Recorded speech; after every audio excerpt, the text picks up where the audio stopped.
Are you ready? Ready to bring a revolution to your relationships? Ready for the experiences on your dating adventure to evolve? Ready for more passion, intimacy, connection, and love in your relationship? Ready to heal past relationship wounds? You're in the right place. I'm Alan, the love engineer, and this is the Relationship Revolutions podcast. In this series, you'll get guidance and tips from me, interviews from other relationship experts, insights from couples who already have a great relationship, and other mind-opening conversations. G'day and welcome to the latest episode of Relationship Revolutions. If I get my words right, I think by now I'd know what the podcast is called. But anyway, today I am joined by Joanne and Anthony Taylor, who are happily married and have been for a while. So we're going to be digging into not only being married to each other, but working together and all sorts of wonderful things. So first two questions for both of you. How are you and where are you? Well, I'm good, thank you, Alan. And I have a cup of tea with my Mrs. Always Right cup. Appropriate. And I am in Haslington in Cheshire. So yeah. Not surprisingly, I'm in the same place, just separated by a landing and two closed doors. So sunny Cheshire. Sunny Cheshire. Fantastic. What a lovely place to be. So where should we start with this? I think the first question comes up for me, that is, did you start working together before you got married, or did you get married and then start a business together? Joe, do you want to answer this one? Yeah, I will. So I guess we were married before we started our business together, but I guess the main theme of our business is around evidence-based psychometrics. So we do training and development through psychometrics, and we met both single, but met in 2015 through doing our licensed user training. So that's how we actually met each other. So when we got into business together as a married couple, it was quite nice because it's kind of been our golden thread all the way through from us knowing each other. That's how we first met. So I hear a lot of people say, don't never go into business with family. Would you agree with that? Or I think this is an interesting one. I know plenty of families that make it work, and I know plenty of families and couples who just don't seem to make it work and it implodes. So I think it's one size doesn't fit all.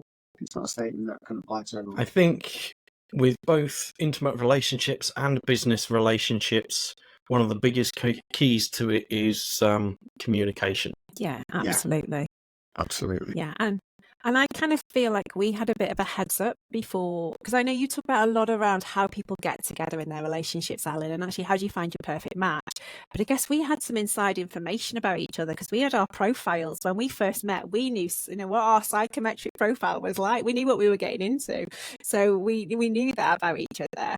And so that was quite interesting about how we relate to each other and how we are in business, I guess. And I think it really does help us because we can kind of know where our strengths are and where our areas of growth are, and we allow for that in our relationship. So is that psychometric profile a little bit like having an operator's manual for your partner? A little bit, yes. Yeah, just a little bit. I think when we first met, Jo set the tone for our relationship. So she walked in late, absolutely beaming, walks in through this breeze of energy and life and vitality, and that kind of just took me session. It was probably about half an hour. And then we spent the next 2 days sat next to each other while we were learning. I was learning more about this psychometric using the mental toughness one, which looks at how we think.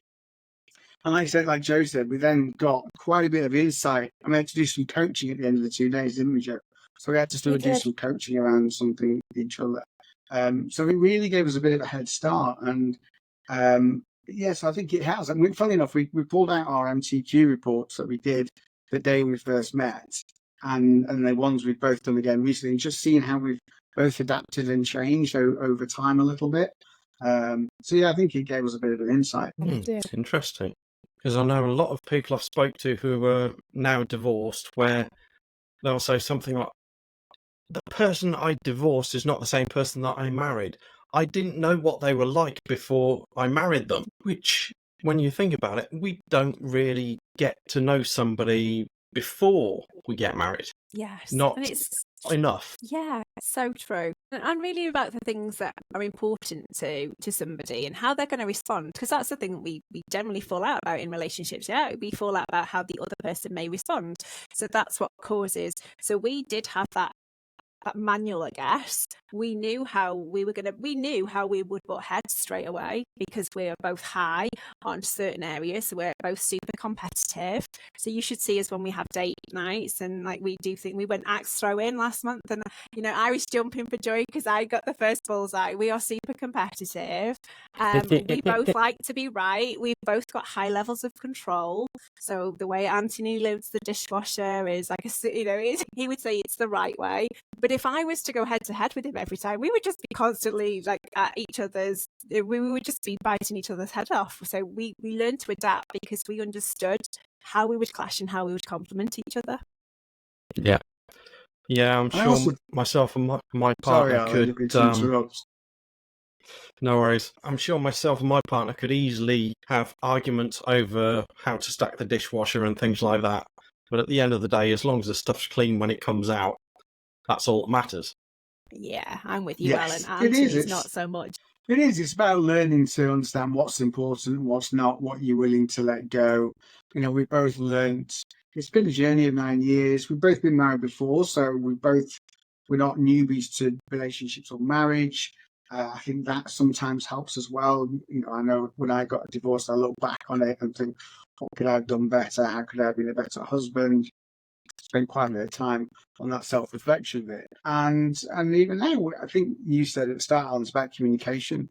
We spent a couple of hours yesterday, didn't we, talking about various things we've got on as a family and how that's affecting me and how that's affecting Joe and how we're dealing with it and what we need from each other. So I think and also I think as coaches, we learn to try and be more curious than judgmental, which isn't always easy when you throw in family emotions and things, but we try and do that, don't we? Try and step back a bit and listen to each other. Yes, listening is the key, I believe. Yes, so that communication part, we focus a lot on the talking, and we tell people to share their thoughts, share your opinion, but we don't necessarily teach people how to, unless they're a coach, we don't teach people how to hold the space for their partner or how to really listen. So what happens is you end up with this conflict because nobody's really listening to each other. So sometimes our discussions possibly do feel like a coaching session, but actually that does help where one of us can just be quiet and just let the other one get off their chest. So you get to the root cause rather than somebody saying something and then you going off in a different tangent because what the other partner's heard is it from their own experience, and that actually isn't the nubs of the conversation. Yes, very much so. It's what they hear plus their interpretation of it and how they feel about it. Yes. That on its own can be a can of worms. Yeah, absolutely. Yeah. And we still get tripped up, even though we both have that Yeah. training, we still get tripped up at times. Yes, we all No, think we speak clearly. Yeah, Yes. absolutely. We do indeed. So one of the things Anthony said was when he reflected on his divorce, he spent a lot of time in self-reflection. And I think that is one of the keys between making the second marriage work and not. Because it's very easy to fall into that trap of it's his fault, it's her fault. If she or he hadn't done this, that and the other, we'd still be together and all those kind of things. But very, very rarely do we actually put that mirror up in front of ourselves and say, okay, what was my part in this? What did I do that I could have done differently, better? How was I showing up? So true. Yeah, I think one of the things I did was, from my perspective, in my first marriage, my wife met somebody else at work and it went that way. But I refused to go, well, it was all her, and chose to go to it. And I'm not trying to pick myself up, but I thought there were things I could have been better at. So for me, it was just, what's my half of what's my 50% I'm responsible? I didn't try and apportion any more kind of blame and just had to think about, well, what could I have been better at? And I just sort of think, and ask some uncomfortable questions, some uncomfortable answers at times. But I think that's the only way we kind of grow, really. Yeah, absolutely. And if anyone would speak to my ex-wife, I'm sure she would more than happily tell you it was all my fault. as in me, not her. And Yeah. in many ways, she would be right. Because when I went through that self-reflection phase for myself, firstly, I didn't listen to that inner voice that says, something is wrong here, as we were walking down the aisle or whenever it was, probably days before as well. And then after that marriage, you hear people say, well, the secret to making a marriage work is to make sure your wife is happy. It's like, yeah, okay. So you do whatever she wants. You say, yes, dear. And you do what she wants and all these kind of things. And then all of a sudden, she's not happy. And you have no idea why. What I've learned since is what sometimes women say they want and what they actually need are two very different things. And also realised that I didn't do anything for her to feel safe. I didn't really do much for her to feel special, apart from try and give her what she wants. And I didn't see her, the one that was living inside of that body either. So once I had those realisations, moving forward, it comes to a very, very different relationship with whoever you're with. And there's some really good points there, Alan. As you said, it's only when you stop and pause. And, when we relate, I've been married and divorced before. So we laugh. Anthony is my third husband. I like wedding cake, what can I say? So I have been married and divorced before where relationships don't go so well. But I think with that reflection period, we get better. I'm a better mum. I'm a better daughter. I'm a better friend. I'm a better wife now than I was previously because I do take the time. And I think you do hear the saying, happy wife, happy life. But I think for us, it goes both ways. And we have life lunches. So because we're in business together and we've been in business now together for 6 months. So while we, during COVID, worked in the same environment, we are now have a business, we work in the business and we work from home. But what that meant was we weren't having any switch off. We were just talking about work and like, this thing's going on tonight, or we were getting into bed talking about, oh, have you sent that email, or could you do such and such? So now we make time for lunches once a month, but we ask the question, what do you need from me? And Anthony will ask the same, what do you need from me? What's gone well for us this month as a relationship? And that's really helped us to make sure we're both happy, because it's not just one-sided, is it? You've both got to be happy. Otherwise, as you say, you end up one day, one person, whether that be the wife or the husband, down the line goes, actually, I'm not really happy in this relationship anymore. Yeah. Happy spouse, happy house makes a much better household, I believe. I like that. Yeah, that's a great saying. Definitely. Yes, I can't remember where I heard it from first. It was either my mentor Tony V or Tony Robbins, one of the two. Nice, I like it. It's most definitely a two-way street, and very seldom is it 50-50. Yeah, absolutely. Because we all have those days where actually I can only bring 20% today. Yeah. Then your partner has to pick up the slack and bring that 80, and then the next day it might be the other way around. It goes up and down. It's totally cyclic and all depends on where we're at in our lives at that particular moment in time. Yeah, no, absolutely. Yeah, absolutely. And learning to know that and understand when, especially as you come into middle age, there are changes that happen for both sets of genders. Getting into middle age, early 50s, you've got a menopause for women, there's talk of a male menopause. There's just, I know when I hit 50, I'll be honest, it did take me a few months to get my head around it. It suddenly felt like very quickly I was on the backside of life. I've always been a very positive person, still am, but suddenly it felt like, oh, cranky. So that was a bit of a mental shift. So just learning to understand that the person you marry isn't always going to be that same person. They're going to change, just as you change. So giving each other time and space to change and evolve and still love somebody with those changes. I think a lot of times people get wrapped up in, and social media makes it worse. It's the romance, it's the passion, it's the sex, it's all the stuff. But that stuff wanes over time. It just does. Yeah. Throw families in there and work pressures and everything else. You've got to make sure that there's something really underneath that you keep in touch with. Yeah. I think sometimes I think the sex and the romance and all those kind of things are a result of the daily habits and the things you do for each other as you go along. When you stop doing those things, then you start to lose attraction. lose connection, and then, lo and behold, there's no sex, there's no intimacy, and there's no romance. And you think, oh, just bring date night back. Well, that's okay, but it's all the other stuff that you're doing on a consistent basis or not doing on a consistent basis that makes the difference. Yeah. It's those being Yeah. for us, one of the things I love is that we're partners in everything we do. So we're partners when we parent, we're partners in our home, we share stuff around the house, and the same in business. So we are in it together.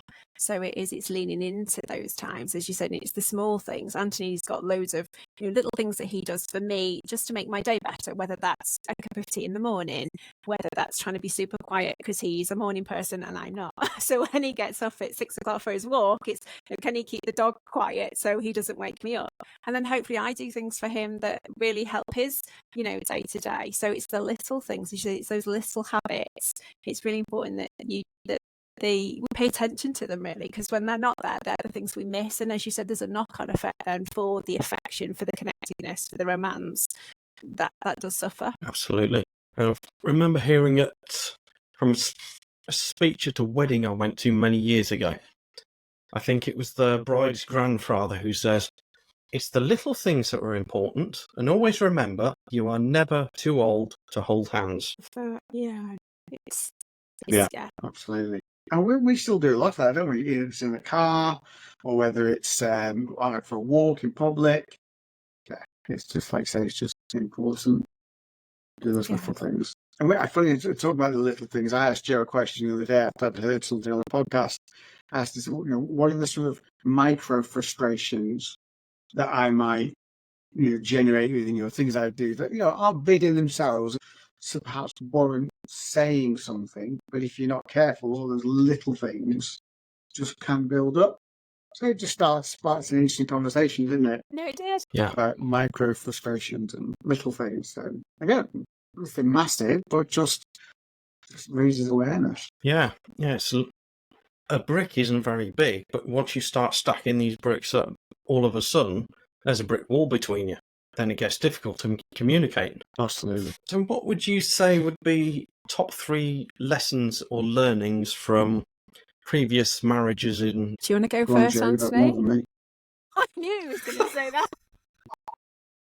Okay. I just thought I would get in the fact that I've been married and divorced because Anthony would have brought it. It's the thing, it's like his party trick that he brings up. So I just thought I'd get in there first. So what are my top three lessons? You have to work at it. You have to work at a relationship. You can't be complacent. The whole, I think, this may feel a little bit I guess gender biased, but as a girl sometimes you can be sold a bit of a pup in. So we watch the film Cinderella gets swept off her feet and you live happily ever after, but we are we grow up with this, and actually that's not how it is. Relationships are hard work. You throw children in the mix, you throw other people in the mix, families.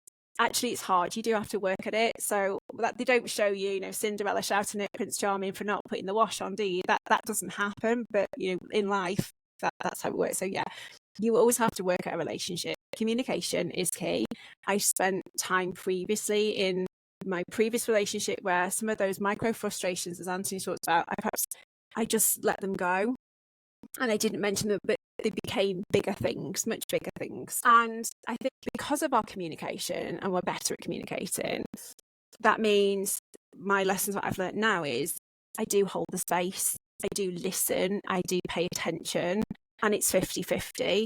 So I think, so it's just knowing that actually there's two people in it and you both have to give and take. So yeah, that's probably mine. I think that listening, 50-50, just giving it, and just remembering that it's not a fairy tale, it's hard work. Relationships are hard work. What about you, Anthony? I think my 3 would be certainly what you talked about there, communicating. We've been really clear about, and recognition. One thing I've got to know over the last few years with the work that we do is the importance of recognition in the workplace, but the neuroscience behind that and the psychology behind that. And recognizing that actually we don't take time perhaps to say enough thank yous and share the impact of when someone's done something nice for us, or a partner or whatever. and just let them feel valued. Genuine, as long as it's genuine. But we don't do enough of that. It can be very easy to get stuck in the day to day. So I think constantly recognise what somebody does for you and showing your appreciation for that. That's really important. That leads into possibly number 2, which will be, don't forget to play. We talk about date nights and those are important, but just playing, life can be so hard when you're raising a young family and you've got work worries and frustrations and financial worries and frustrations. And now as you get to a certain age in life, you've got those blended with aging parents. Very quickly, you can just forget to have fun. Yeah. So we talked about the life lunch. We are now much more mindful, aren't we, about trying to make sure we get away and have a few short mini breaks, even if it's just a night, just somewhere, just trying to have a bit of fun. We've gone and done things like axe throwing and other stuff that we wouldn't ordinarily do, just to try and break up and have some fun and just reconnect with just the pair of us. So yeah, those 2 things I would say are really important. And then I'm going to give 4 if I can. One would be, I think, in just being clear around your boundaries, what you will and won't put up with, and that leads then into the communication bit. So if somebody behaves in a way that you find frustrating, you don't have that conversation with them up front and respect your boundaries and get them to respect them, then it very quickly can be turned into bitterness, I think. And then the last thing will be, seriously and all joking, do a psychometric on each other. Get a good quality one, but do it, even if it's just the thoughts, the insights, the conversations it can provoke are massively insightful. Come free spend, don't think about spending money on anything. And actually, couples should too. It might be the best, 50, 60, 70 quid that they could have possibly spent. So yeah, why not do a psychometric? Learn a little bit more about each other. Have those funny conversations. Yeah, because even simple things like filling out a DISC personality profile or Myers-Briggs or something can give you some very useful clues. Another good one's finding out what your partner's love language is. What does it take for them to feel loved? Yeah. Anything that raises one of the reasons we awareness. use the tool. Sorry, Joe. No, I just said anything that raises awareness. That's the thing, isn't it? Anything that you can bring that just raises awareness. So there are lots of different tools out there, but anything that's going to help raise awareness and have a conversation, start a conversation, then it's useful. I think some of the reasons we like the tool that we use is because it doesn't label you. You're not a D or a red or a yellow on insights or whatever it's. And I think sometimes they can be helpful because they spark conversation, but sometimes I've seen in the corporate world, people then use it, well, they use it as an excuse, well, it's because I'm a D, or it's because I'm a red, or it's because they're a yellow. And they use it then to hit somebody, metaphorically hit somebody with, and it becomes a label. Whereas, funny enough, we looked at our profiles that we did when we got together, and then we did them again a couple of years ago. And this doesn't label us; it looks at where we are. So our profiles have changed a little bit over time because we are human beings. We are not fixed. Our personality does develop, does change, does nuance. How we think changes. So yeah, use some things like that to have that insight, but just be mindful that you don't end up using it as something to be somebody with. Interesting. So what were some of the changes between your first profiles and your more recent ones? Yeah, I guess when we were looking, so when we did our profiles in 2015, so we use a tool that helps you look at how you think. So my thinking was in the top kind of 4 percentile of mental toughness. So my thinking, at that time I was, very in control of my life. I was super confident. I was super committed. So my goal orientation was really, really high. But context, I'd gone through quite a difficult divorce. So it was 2 years down the line from that. I had 2 children. So I was a single parent at home, 2 children. So kind of I was it. Everything stopped with me. So I had to kind of that survival mechanism was very much ingrained. Anthony's profile was quite similar in some areas, but actually when we looked at kind of his confidence, that was slightly more sensitive because he'd gone through a divorce more recently than that. So I'd gone through the wave, if you like, and he was coming into that. Now my profile, I have softened. So I'm no longer, as he said as we were having coffee before this, I brought you down a peg or 2, I mellowed you. But actually, I don't have to do it all. And what I am much better at now is being much more mindful. So my commitment levels were, if I said I'm going to do something, it didn't matter at the cost. If I said I was going to get something to you, I could still be working 1-2 o'clock in the morning. But then you very quickly burn out, as now Anthony would check in with me and go, look, Joe, it's fine. You do that tomorrow. Make sure you have a break. He is really good at just making sure. So now if I say I'm going to do something, I would kind of go, oh, well, actually, can I get it through to you tomorrow? So I've just changed my habits now, my thinking, because I've got somebody else that's got my back and who's had those conversations with me to say, self-care is really important. You need to do that thing. You need to look after yourself. You need to have rest. You need sleep. Otherwise, I'm grumpy. So that's been really helpful for me. And I think, Anthony, your profile, and you'll want to talk about yours, but again, yours increased in areas because I guess you just, So when I got together with Joe, we met that first day. My emotional control was more mentally sensitive, which means that I would show my emotions more easily, wear my heart on my sleeve a bit more. Like Joe had said, as my interpersonal confidence was a bit low as well, more towards a 5, which is sort of average. Now that's moved back up to a much higher score. But Joe talked about gone through a divorce, but my mum had also passed away with cancer, and I'd just recently been made redundant very unexpectedly. So, those 3 things really knocked me. And then, on top of being a single dad like Joe was. So my emotional control was lower, my interpersonal confidence was lower as a result of those things. And in a very different place now. We're together, we're married, we're happy.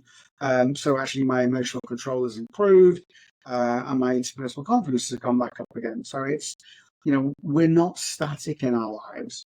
And that's why we like this particular tool. It doesn't tell you where you are. It doesn't tell you who you are. It tells you where you are. So you can change, and things can change. But understanding that about each other, and when we look back at our early days of our relationship and what we were both getting used to, and how we both had been hurt by other partners, and what our sensitivities were, and what our red flags were, allowed us to have better insight into how we navigate that. And now we're in a completely different place, and we're married, and all this stuff's been online. We're much more robust as individuals. Our mental toughness scores, how we think, is much more robust as a result of that. In some cases we've both softened a little bit, and in other aspects of it we've both increased a bit, actually to be a bit more rounded and a bit more, not polarizing, but sometimes there's a lot of strength with high levels of mental toughness, but without self-awareness it can also cause problems. And I think what we've talked about in this conversation so far is that self-awareness has really helped. Doing life alone, when you've got high levels of control, doing life alone is okay, but then suddenly you've got to share the reins, haven't you? You've got to share the responsibility with somebody else. Somebody else then wants to make decisions about what you do at a weekend. Somebody else wants to make decisions about what you're having for tea. When are you having tea? So actually being able to understand, okay, so I need to let go of the reins a little bit here. This is my thinking towards that, but actually is my thinking now serving me well? In this situation, it served me brilliantly then because I was on my own and that's what I needed. But now how I think, I can tailor that because that's not what I need now. So that really helped us in navigating some of those maybe trickier things, levels of our challenge. Like I said, we are both super competitive, but in a funny way, it never gets in our way. We're in business together. We work as a team. It's not kind of like, oh, you're not doing this and I'm doing this. But if we weren't aware of that, potentially, if we'd have just been 2 people who'd got together in business in 2015, and we weren't aware of that self-awareness, we could have really tripped up, because we could have been those people that said, well, I've earned this much and you're not doing that, or I've got this many appointments, and how many that could have been negative for us in our relationship. I think the key when it comes to competition is most definitely being on the same side and working towards the same goals. Though they're the kind of things that most couples don't talk about at all. No, it's true. And talking about what's your vision for your life? I don't think we've been doing that a lot more because we've been talking about business. So where do we want to see the business? Where do we see ourselves in 10 years' time? I know I didn't have those previous conversations in previous relationships. I didn't kind of think about, okay, so are we on the page? Are we on the same page? Are we going in the same direction of travel? Even to as much now, we will ask each other about, okay, so what's your expectations for the weekend? So is there anything particular that you want to do versus just kind of crashing into the weekend, or one person taking the lead? So I think, as you say, it's making sure that you're on the same path. And I don't know that enough couples have those conversations. Life can just sometimes happen. Yeah, so sometimes I use the analogy of a three-legged race. It's what a relationship effectively is, because you've both got your individual leg, but you've still got that leg that's tied together. And if you don't look after yourself, then you put a lot more pressure onto your partner, and vice versa. And at the same time, if you're trying to run in opposite direction, or even just directions that are a few millimeters off, a bit farther down that track, you've got a problem. Yeah. Now, a three-legged I race always with two people that remember have my got mum. different. Oh, Sorry, sorry, Joe, Anthony, go I think on. there was a bit of a lag. No, I was just going to say a three-legged race with two, even when we're in the same household, we still get in each other's way. But a three-legged race with two people with similar profiles with awareness can work really, really well together because they can navigate those difficult conversations. But if you've got a relationship with somebody that is super mentally tough without very good self-awareness, and then somebody that's really sensitive without self-awareness, that three-legged race just goes in one direction and the other person's lagging behind, but really, really regretting it or feeling really upset about it. So that's where making sure that you both have that equal say in the direction of travel and you both have a voice and you're both heard, that's really, really important. And making sure that you both have that level face, that you're both equally valued, because two people bring exactly the same value into a relationship. They do it in different ways. If a mum stays at home and a dad goes to work, there's massive value. There's still 50-50 value. That stuff doesn't happen at home if they're not there, and that person doesn't get the stuff that they bring home from work if that person. So each person brings the same value.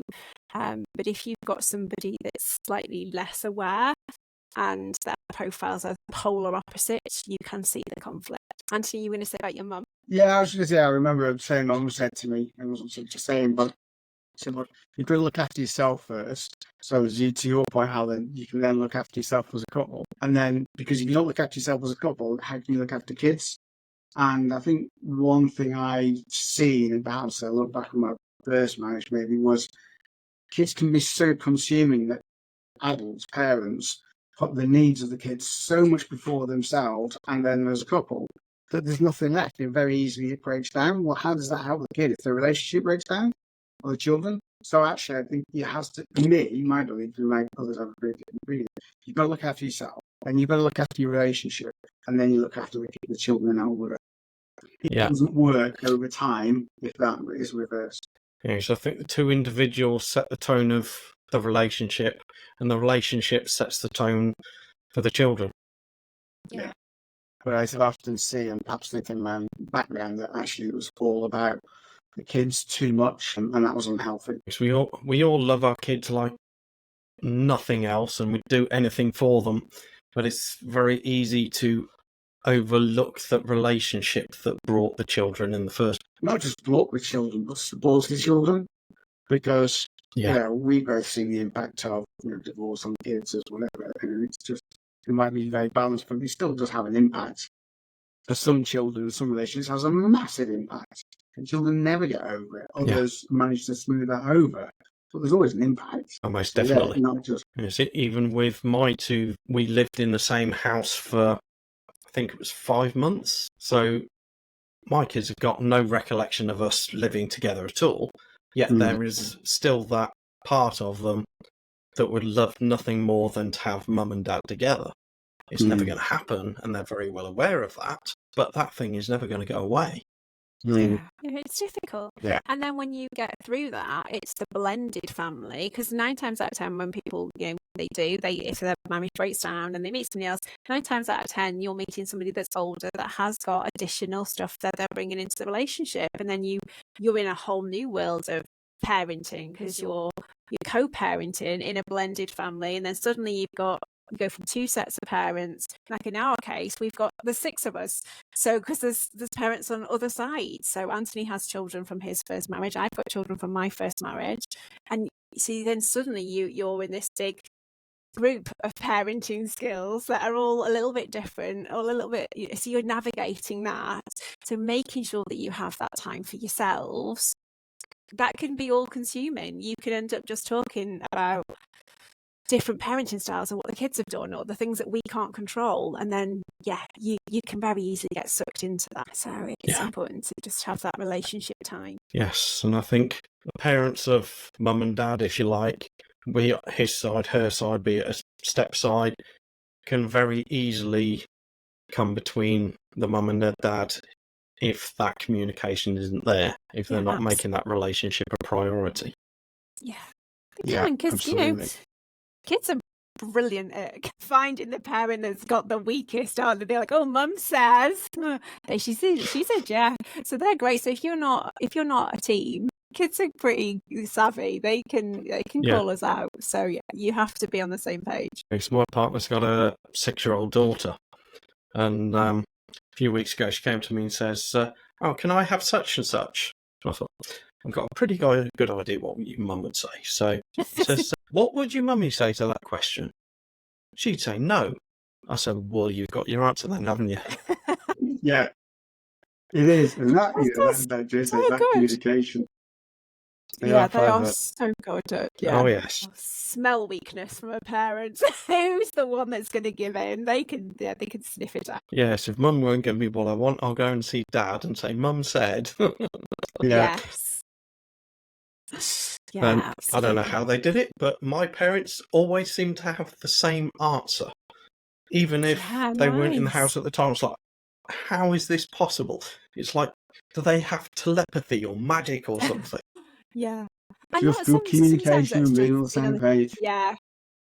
I was going to say that sometimes it's just being on the same page, isn't it? If you kind of know what your values are, and again, something that we don't spend a lot of time, what are our values? What are the things that are important to us? Then you can kind of navigate what somebody else is going to say, because you know what's important to them and how they would respond to it. So without even asking. So what difference do you think it would make to the world if, as part of the school system, they got taught about these psychometrics? I mean, I personally think it would make a huge difference if we got to learn about how we think from a very young age. It would help us with regards to what developmental stuff that we might do. It'd also help about how I get upset about things and relationships. We're parenting, so our children are from like 14 to 24, so that's kind of a big age group. But if we listen to some of the things that trip them up, our daughter that lives at home, her emotional control trips her up every time because she's got quite low levels of emotional control. So it feels like to her everybody's doing it on purpose. It doesn't matter what it is. So like you deliberately didn't put my socks out for her. It's like you deliberately wanted me to have a bad day. If she was to learn more about how she thought about her emotional control, about tools and techniques to do that from a young age, she would be able to combat that. Now, I'm sure there'll be people that listen and go, well, you guys are coaches and you do this stuff. You can't do that with your kids. They do not want you to be their coach, let me tell you. We know nothing as far as our kids are. We are just, But actually, if they had it from a school age, they would have better relationships. They would be better at, just their ability to deal with setback and challenge. I think, it'd be super positive. What about your thoughts, Anthony? Yeah, I agree. I think the longer we take learning about emotions on ourselves and understanding ourselves and why we think and behave the way we do, the more likelihood for mistakes, for arguments, for conflict, for unhealthy habits and behaviours. And if everybody understood themselves better, you would have impacts on health outcomes, it would have impacts on teenage promiscuity and STIs and pregnancies and marital breakups. So, for me, it's a no-brainer. It has to be and time in the curriculum to teach those mental skills to understand what is the most complex computer anyone will ever own, which is the human brain, human mind, and how you operate. And we don't do it. No, and too many of us don't bother looking for the latest upgrades. Yeah, absolutely. Yeah, every single upgrade from Apple or Samsung or whoever. Yeah, I'll do that. Upgrade my own brain now. Yeah. We just see ourselves as fixed and don't put the time and money in. We'll spend thousands, like you said, on phones and TVs and other stuff, but we'll balk at spending 50 quid to better understand our own self. I don't get it. And if we don't do that So- checking with ourselves, you can get divorced, go through that really negative relationship, but still take those negative behaviours into your new relationship. And as you mentioned earlier on, Alan, you were saying about actually if somebody you had that conversation with your previous partner, they'd probably go, it's your fault. But if we go with that thinking in the next relationship, we think we're okay, we were good, it's the person that's the problem, and then we carry those behaviours on. If you can relate some self-awareness, then you can kind of go, okay, so how do I own my 50%? Okay, why did I think and feel and behave this way? And do I want to continue with that, or do I want to change it? Is that going to serve me well? And you either find somebody that's perhaps a bit more compatible, or you tailor your style. Yeah, because when I was going through my self-reflection and working with a coach, what the first question he asked was, so what's your contribution in all of this? And I'm thinking, it's her. And he says, okay, well, how about the relationship before the marriage? What about that one? What about that one? What about that one? What's the common link between all of these women? I says, they're women. What's the other one? They've all dated me. Exactly. What's easier to sort out, yourself or them? Yeah. It's a bitter pill to swallow, but Yeah. it's easier to work on me than it is somebody else. Yeah. You can't change somebody else. You can only change you. No. That's the only thing you've got, the 100% control over. What you do, how you think, how you behave.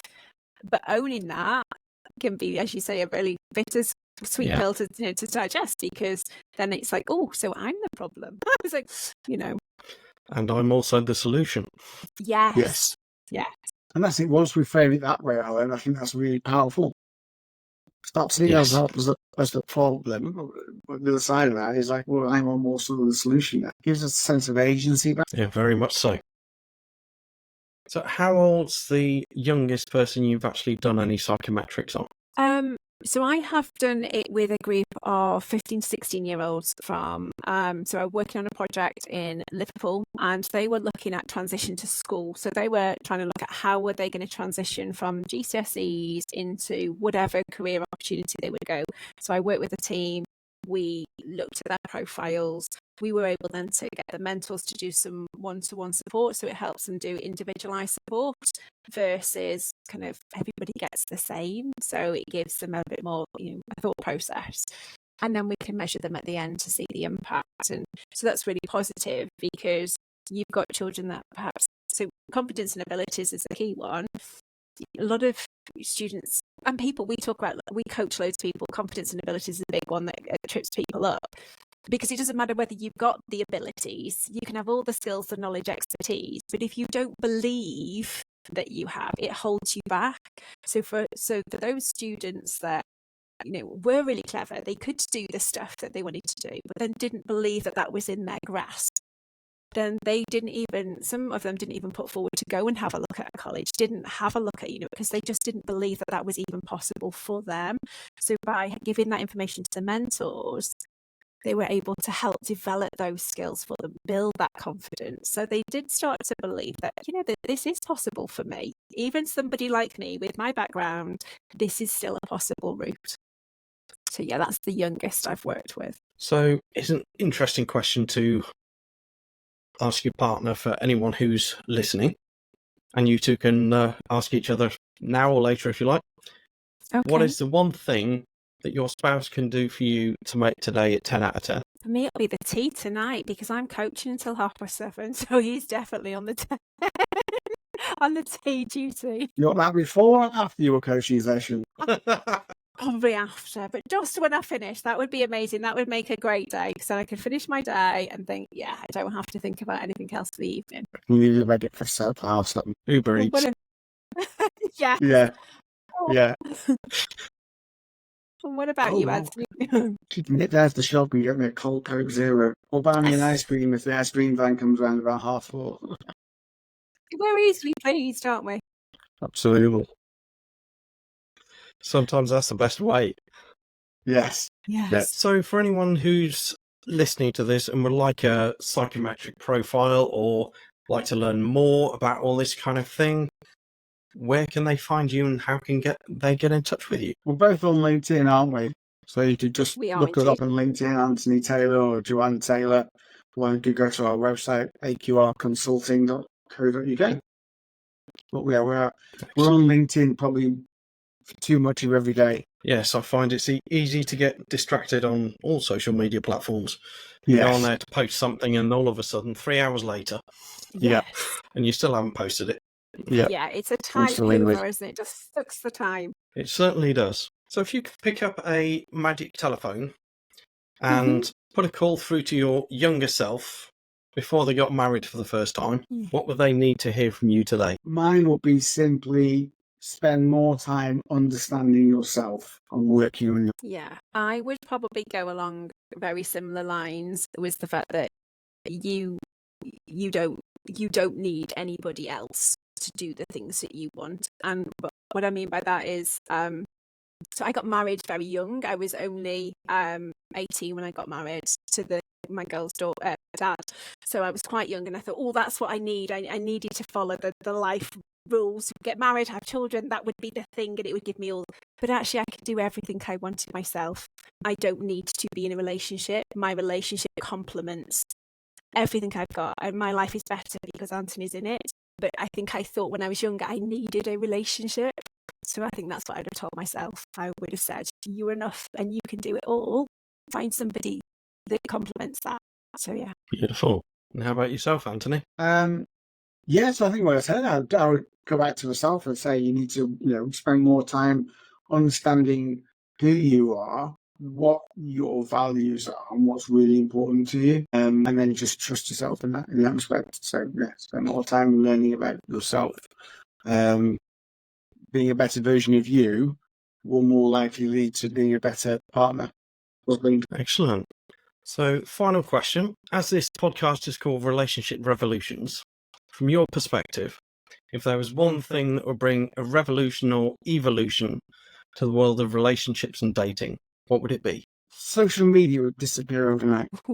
And people would have to go back to talking to each other and properly relating, and wouldn't get hung up on comparing their relationship with somebody else. Yeah. That comparison is a How bit about of that for revolution? Yeah, I think maybe not as revolutionary as just, but I think actually having maybe some kind of relationship classes, so something that that enable we don't put a lot of value on things like how to build friendships, how to build relationships. We just assume that we know how to do this stuff. So actually, I think we don't just know how to do this stuff. And as Anthony said, actually, if you got rid of social media, we would perhaps be better at this stuff. We used to call, I'm sure. Social media came along. So you're banning X, LinkedIn, social media, Twitter, Instagram, that's all gone. But yeah, I just think, making space and time for smartphones. It becomes part of the norm, is like we do invest in friendships, relationships, and we learn how to do it better. It's on the curriculum. Absolutely. And if anyone would like relationships lessons, that's not a problem. Just reach out to me and I'm here for you. Fantastic. And on that note, I think we're done. So thank you so to both much. of you for joining me and having an in-depth conversation. And we will see you again in the online space, unless it disappears in a revolution overnight. We will see you again. Thanks, Alan. It's been great chatting to you. Yeah, thanks, Alan. Likewise. It's been great. Thank you for listening. And if you haven't already, please leave me a review on your preferred podcast platform. Click the like button and also subscribe so that you get the new episode notifications. I'm curious, what did you take away from this episode? Please share your takeaways with me. Send me an email to relationship-revolutions@theloveengineer.rocks.